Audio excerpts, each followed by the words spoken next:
Jésus-Christ qu'a parlé. Évangile Jean, chapitre 14. Moi ka bien dit autres ça. Si autres ka mandé en bagay en non moins que fait bazot.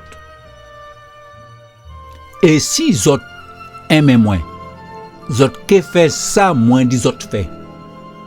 Et moins que mandé papa bazot en l'autre monde pour un des autres. Moun ta que rete épisode tout temps. C'est l'Esprit Saint qui a montré moun ça qui vérité. Les moun là qui ka vivre à sous la terre peut pas recevoir parce que yo pas ka wey et yo pas connaître li.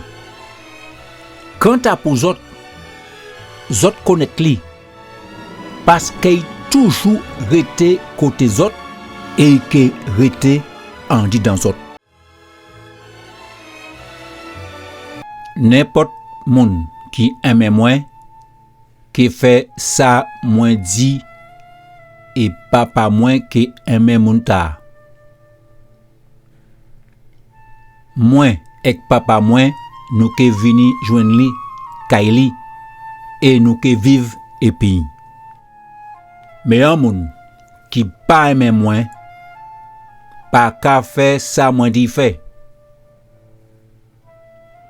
Et parole ta zot katan là, c'est pas ta moins. C'est parole papa bon Dieu qui voyait moins. Moins qu'à disot tout ça pendant moins la épisode. Ni un moun qui pour venir un des autres. C'est Saint-Esprit papa bon Dieu qui voyait en non moins et qui apprend zot tout bagaille et qui répète zot tout ça moi même dis autres.